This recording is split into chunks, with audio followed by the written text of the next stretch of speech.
we're going to turn now to the issue of the HSBC Bank and the way it's been closing a number of accounts, particularly of Muslim organizations and Muslim individuals. As a result, the affected victims have called for boycotts, protests, and have said that they will terminate their own accounts with the bank. Octavia Bell has this report. I'm here at HSBC in Finsbury Park, where a protest has been launched against decisions by the bank to close Finsbury Park Mosque's account. We've been talking to various protesters, as well as the local MP, Jeremy Corbyn, about decisions by the bank and their failure to clarify exactly why the account has been closed. We know HSBC just recently been fined for dealing with drug cartels, and a local mosque, which is dealing with maybe a couple of £1,000s in its local area being closed, it just doesn't make sense. It just seems to be something that's happening more that we don't know about, and it's a shame, really. This mosque has changed a great deal, and I get very irritated when people hark back to a time there was great difficulties in the mosque. These trustees came in 10 years ago.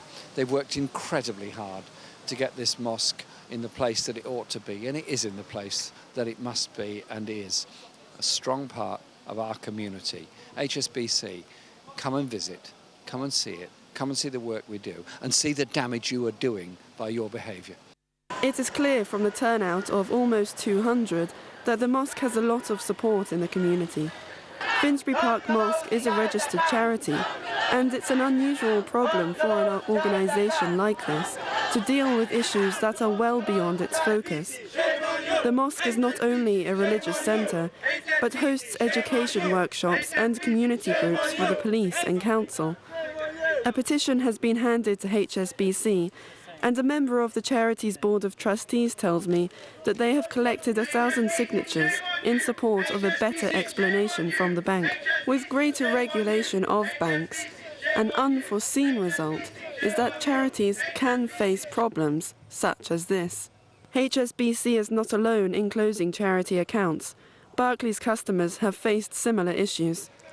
I think that the Finsbury Park Mosque is a local community centre which is used by a large number of different organisations, which keeps its doors open. As far as I'm concerned, it is an organisation which should be supported rather than penalised. Will this demonstration make a difference? What's the next step for the protesters?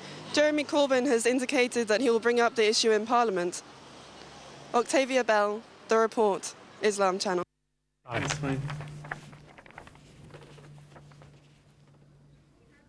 Okay, I'm joined now by Abdurahman Sharif, who is the operations manager at Muslim Charities Forum. Well, this is pretty serious development. I mean, do you think that people who are victims of this will really start calling for mass demonstrations on it? Well, I think it's time actually for organizations that are involved in the government and the banks to start looking at the issue seriously. Because it's not just a matter of closing bank accounts, it's much, much more serious than that. We've had cases of individuals, charities and a number of organizations who just had their account closed without the opportunity to appeal or contest that closure. And I think that poses some serious problems to all of us and to society as a whole. I mean, when you have humanitarian organizations, for instance, who have run projects over £16 million, suddenly receive a letter and say, we'll close your accounts in 2 months, and don't have other alternatives and enough time to find other alternatives, I think it's quite concerning. Well, is the Charity Commission going to do something about it? Are you working with them to try and get the government involved, to put some sort of pressure on the banks, or at least to explain the problem to the banks so that they might change their policy? Well, the Charity Commission is well aware of it, and we've been informed and raised it at several points to them for a number of years now. And I think it's time actually for the Treasury, HM Treasury, to start looking at this issue seriously. When it comes to humanitarian aid, look at the Department for International Development, and I think they need to take the lead on this and not expect actually or watch bank doing things and and closing accounts without pretending that nothing is going to happen and that it's not the responsibility of policymakers as well. I mean, some of the charities don't even operate abroad. So, I mean, how can it be linked to, money laundering or something of that kind? That's what's actually very, very concerning, because in the past, what banks would do is make it very difficult for organizations who operate abroad to transfer money. But the fact that actually now you have organizations who are working in this country or individuals is actually an extremely concerning trend. And it's a new trend that we are noticing now. And what you could have is, in a couple of months, all Muslims in this country having no accounts, Muslim charities having no accounts as such, and you would block, 3 million people in this country from accessing financial services. And is this happening also with Christian charity accounts or Jewish charity accounts? I'm not aware of something like this happening in their cases. So this seems to be particularly just targeting Muslims. There seems to be a bias, yes, on Muslim organizations in general, and that's what's actually more worrying. It's that actually you have a situation where not everyone is treated in the same way. Now, the spotlight, of course, has been put on HSBC, but I mean, a lot of charities have banked with other banks other than HSBC. Are the other banks also doing the same thing now?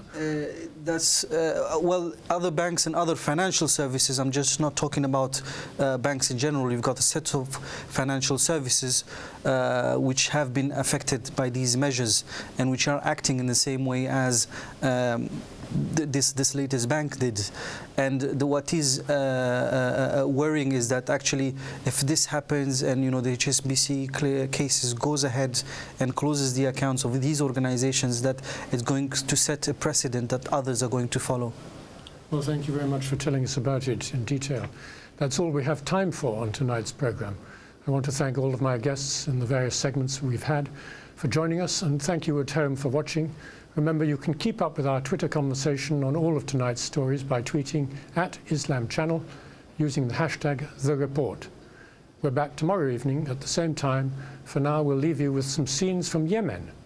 Thousands of Yemenis have been taking to the streets of the capital, Sana'a, to protest against the government. We'll be back tomorrow, but until then, good night.